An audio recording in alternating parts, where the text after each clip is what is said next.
దేవుడి పరిశుద్ధ నామానికి వందనాలు చెల్లిస్తున్నాం.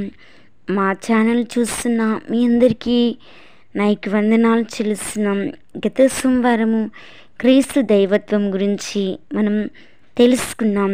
ఇది క్రీస్తు సంపూర్ణ దైవత్వము. క్రీస్తు దైవత్వం ప్రాథమిక ప్రాముఖ్య అంశం.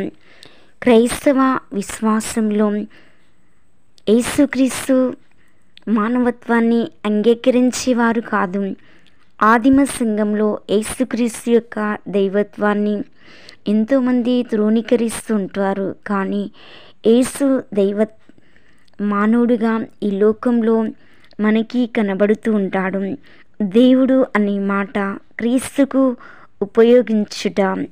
యెషయా 7:14 ఇమ్మానుయేలు అనగా దేవుడు మనకు తోడు. శరీర ధారణంలో దేవుడే యేసుక్రీస్తుగా దిగి వచ్చాడు. మత్తయి 1:23 మనకి కనిపిస్తుంటుంది. శరీర ధారణంలో దేవుడే యేసుక్రీస్తుగా అంటే ఇమ్మానుయేలు దేవుడుగా మనకు నిరంతరం తోడై ఉండే దేవుడుగా, మనల్ని బలపరిచే దేవుడుగా, మనల్ని నడిపించే దేవుడుగా మనకి దేవుని వాక్యంలో కనబడుతుంది. యెషయా 9:6 బలవంతుడైన దేవుడు. హెబ్రీ భాషలో ఎల్ గిబ్బోర్ అనే పదాన్ని వాడబడింది. పాత నిబంధనలో ఈ పేరు ఎల్లప్పుడూ దేవునికి వాడబడింది. యెషయా 10:21, ద్వితీయోపదేశకాండము 10:21, ఇర్మియా 32:18. యేసుక్రీస్తు దేవుడని ఈ వచనం స్పష్టంగా తెలియజేస్తుంది.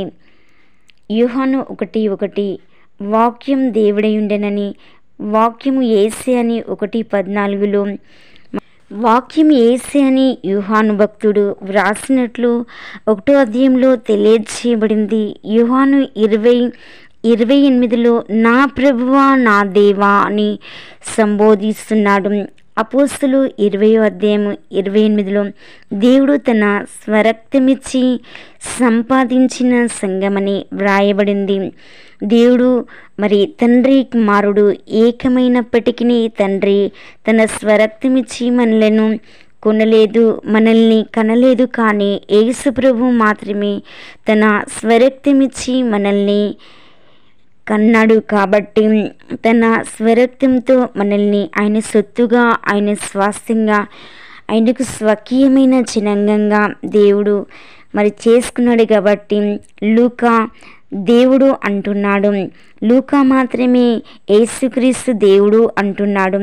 రోమా 9:5 చూసినట్లయితే ఆయన సర్వాధికారి అయిన దేవుడై ఉండి నిరంతరము స్తోత్రారుడై ఉన్నాడని అపోస్తలుడైన పౌలు ఫిలిప్పీలు 2:6 ఆయన దేవుని స్వరూపము కలిగిన వాడై ఉండి, స్వరూపము గ్రీకు భాషలో మోర్పే అని తెలియజేయబడింది. అంతరంగ వాస్తవం యొక్క బహిరంగ ప్రదర్శన. మోర్పే మారదు. ఉదాహరణకు మనిషి ప్రాథమిక స్వరూపము మోర్పే మానవత్వము, అది మారదు. గ్రీకులో స్కేమా అనే ఇంకొక పదం ఉంది. దానిని కూడా స్వరూపం అని తర్జుమా చేయవచ్చు. కానీ స్కేమా మారుతుంది. ఉదాహరణకు శిశువు దశ, బాలుని దశ, యువకుని దశ, మధ్య వయస్సు దశ, వృద్ధాప్యం దశ, వీరందరిలో మోర్పే మానవ స్వరూపం ఉంటుంది. కానీ స్కేమా ఎల్లప్పుడూ మారుతుంది. స్కేమా అనగా బహిరంగ స్వరూపం. యేసుక్రీస్తు దేవుని మార్పులేని స్వరూపం కలవాడు.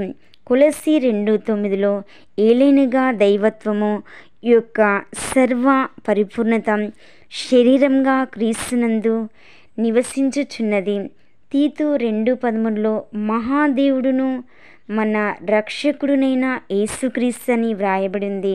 హెబ్రీ 1వ అధ్యాయం 7-8 దేవా నీ సింహాసనం నిరంతరం నిలుచును. తండ్రి కుమారుణ్ణి దేవా అని సంబోధిస్తున్నాడు.